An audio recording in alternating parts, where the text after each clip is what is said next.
We just got done talking about the relationship process. So if you're watching this, the next chapter is about how to end a relationship, how to know when it's done.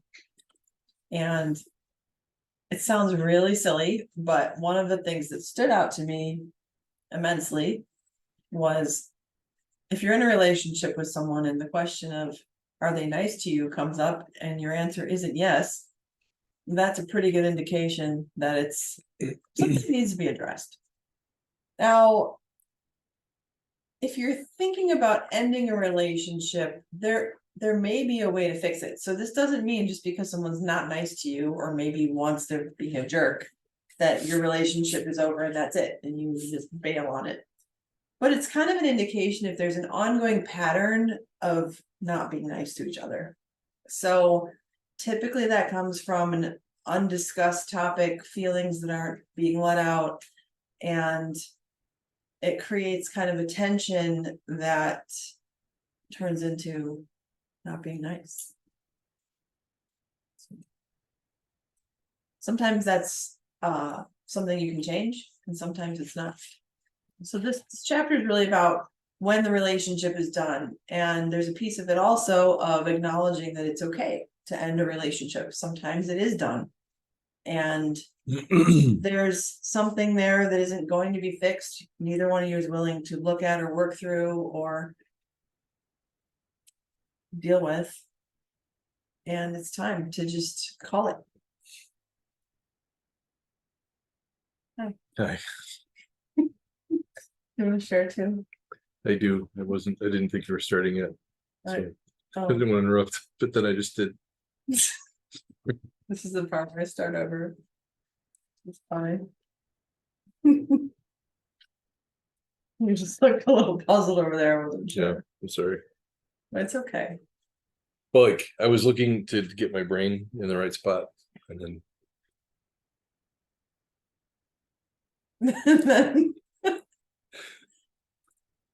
So we were going to talk about this chapter called, what's it called? it's called When the Relationship is Done. When the relationship is done. There are so many reasons that a relationship can be done. And you were thoughtful enough to put at least a few that are probably the most pertinent. I put 3 that to me really stand out because a lot of you probably know somebody that's in a relationship, and when you're around these people, they're just not nice to each other. And it's uncomfortable because they can be mean, catty, condescending, picky, whatever it is. Like they're just not nice to each other. And Yeah, there's a lot of reasons. Yeah, lots of symptoms for that. There's so many reasons why a couple get to the point where they're so comfortable nitpicking, nagging, tearing each other down, being indifferent, not listening, or just literally going in 2 different directions. They're just not being nice to each other can be so many different expressions. Yeah. And it's not to say that because that's happened that there's like just bail, it's time to be done.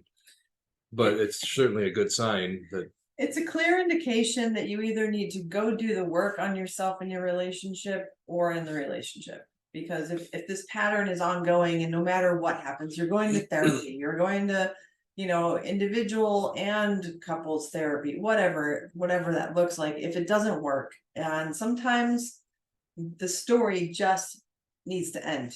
So it's okay. And this is a big piece that a lot of people don't end a relationship because they feel like it's not okay. They're going to be judged by their family and friends.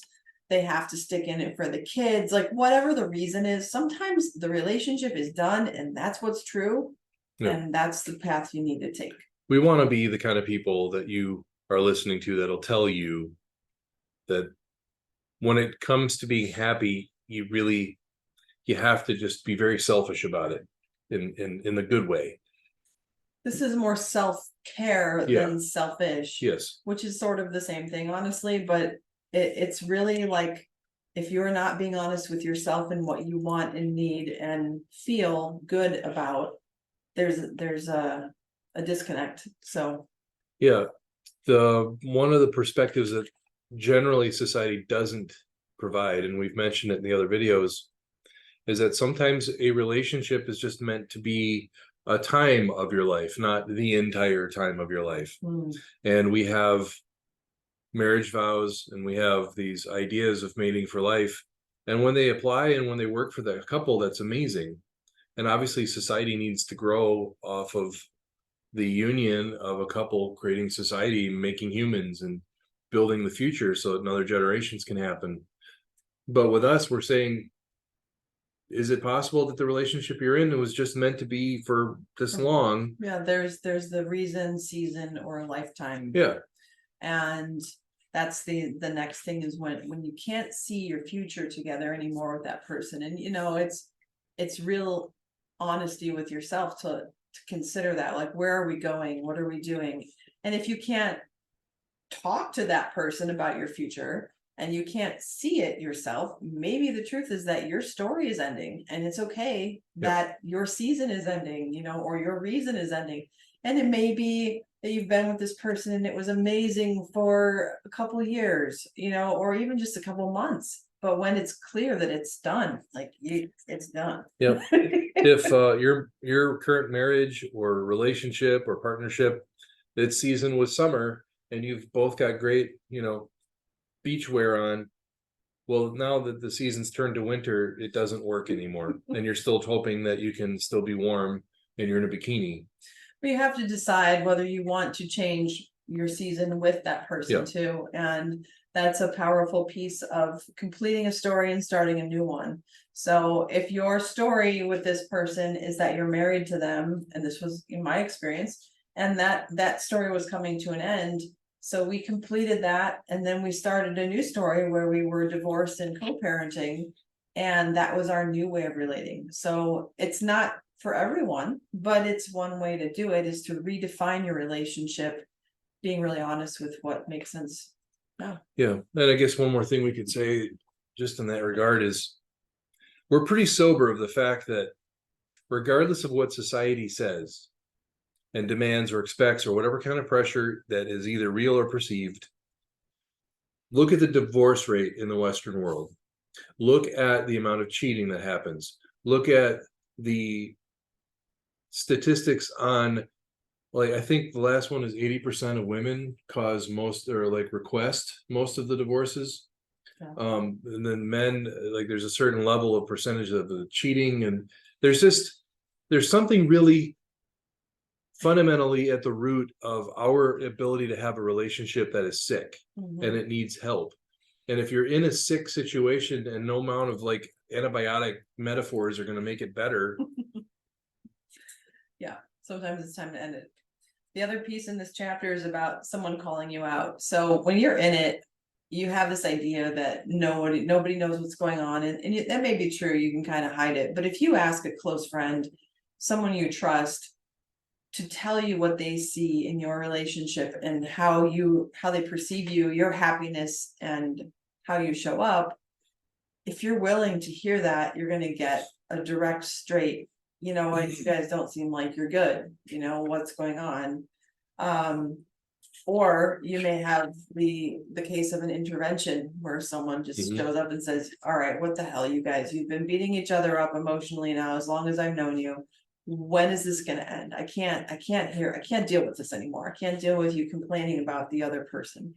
So sometimes we're lucky enough to have someone intervene, but most of the time people are pretty hands off when it comes to that. Yeah. And it has to be a really trusted relationship, but you know, someone that you really care about, to have that ability and comfort to say like, hey, you know, I care about you guys, but what I'm seeing is a little dysfunctional and messed up. So if you're lucky, you'll have a friend that loves you enough to call it.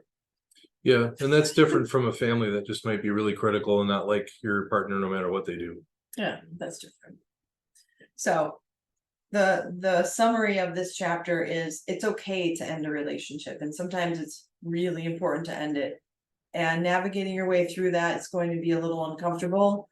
And when you get through that, you can start a new relationship and you'll feel better. So it's worth going through that challenging, sticky stuff. Yeah, and the challenge may be significant, and we're not pretending like some of you may not be facing the most crazy mountain to climb to be out of a relationship. And it's not to overlook any of that.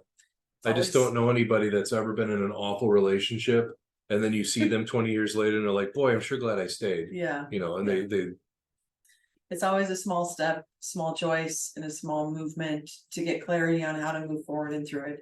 But you can do it. Yep. All right.